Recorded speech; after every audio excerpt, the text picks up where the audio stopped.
Good morning, students. Myself Yashika, your political science teacher. Welcome to in our political science class. As you know, we are revision our third chapter of election and representation, and today we are going to continue our revision. Our topic is Independent Election Commission. तो बेटा इसमें हम क्या पढ़ेंगे कि जो हमारा election commission है वो इंडिपेंडेंट होना चाहिए, किसी के ऊपर डिपेंड नहीं होना चाहिए। तो वही हमारे जो डेमोक्रेटिक गवर्नमेंट है, हमारे इंडिया की डेमोक्रेटिक गवर्नमेंट है, वहाँ का जो इलेक्शन कमीशन है वो इंडिपेंडेंट है। आओ देखते हैं। आर्टिकल 324 में Indian constitution provide for an independent election commission for superintendence, direction and control of the election in India. तो आर्टिकल 324 में हमारे कॉन्स्टिट्यूशन ने हमें क्या प्रोवाइड किया है? इंडिपेंडेंट इलेक्शन कमीशन प्रोवाइड किया है, जिसका काम क्या है? इलेक्शन को देखना, उसे सुपरवाइज करना, उसे डायरेक्ट करना एंड उसे कंट्रोल करना। This gives election commission are decisive role in a virtually everything to do with the election. तो ये जो इलेक्शन कमीशन है, इसे हर एक रोल करना पड़ता है। जब इलेक्शन आते हैं तो जो सारा काम होता है, सारी अथॉरिटी होती है इलेक्शंस की, वो सारी इलेक्शन कमीशन के पास ही होती है। To assist the election commission there is a chief electoral officer in every state not responsible for conduct of local body election.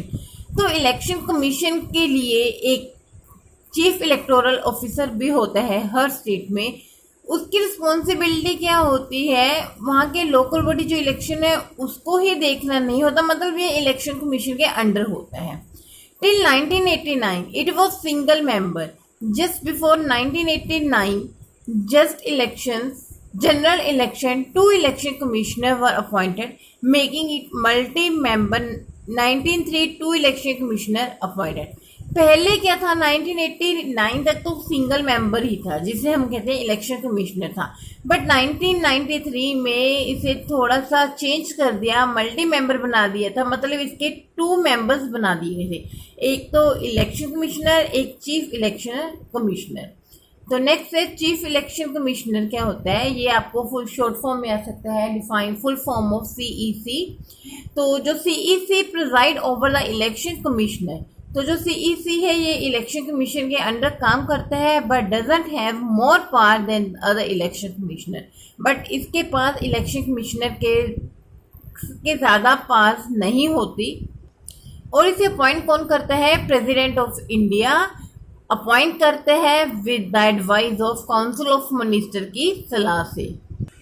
अब नेक्स्ट है कि इसे अपॉइंट कितने टाइम के लिए किया जाता है? अपॉइंटेड फॉर अ 6 ईयर के लिए अपॉइंट किया जाता है, या 65 एज तक ये अपने काम पे रह सकते हैं।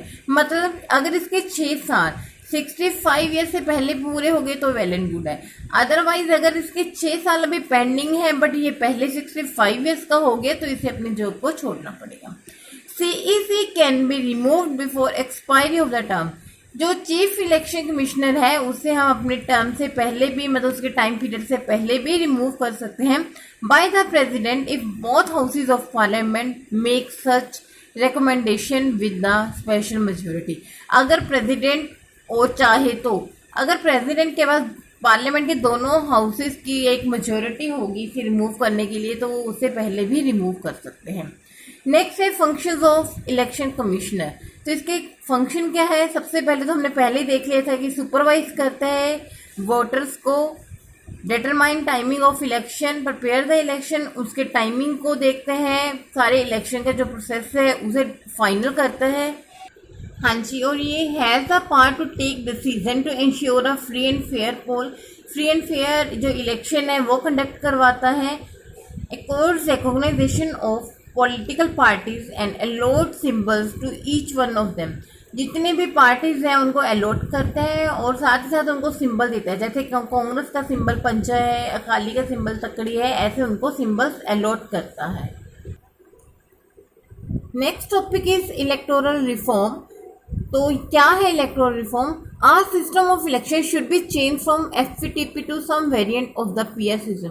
तो जो हमारा इलेक्शन सिस्टम है उसमें चेंजेस आते रहते हैं, कभी FPTP, कभी मतलब PS system, This would ensure that parties get seats in proportion to the votes they get. जो कभी कभी क्या होता है कि जो पार्टीज को वोट्स मिलते हैं उनकी प्रोपोर्शन वोट्स में मिलनी शुरू हो जाती है. A special provision to ensure that at least 1/3 women are elected to the parliament and assembly. तो इसमें एक प्रोविज़न है, एक मतलब रूल बना हुआ है कि कम से कम 1/3 जो सीट रिजर्व है वुमेन के लिए जो पार्लियामेंट और असेंबली में इलेक्शंस होते हैं.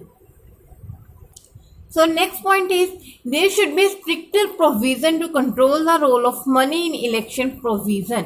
तो यहाँ पे क्या है, इलेक्शन सिस्टम में मनी का जो यूज़ किया जाता है उसके लिए एक स्ट्रिक्ट प्रोविज़न बनाए गए, स्ट्रिक्ट रूल बनाया गया है.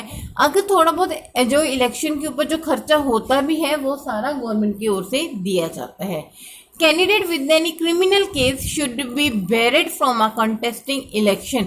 जिनके ऊपर कोई भी इससे कोई क्राइम किया जाता है, जब कोई केस चल रहा होता है, क्रिमिनल केस चल रहा होता है, तो उसे कंटेस्टिंग इलेक्शन करना मना है. वो इलेक्शन में पार्ट नहीं ले सकता अगर उसका केस कोर्ट में अभी पेंडिंग है.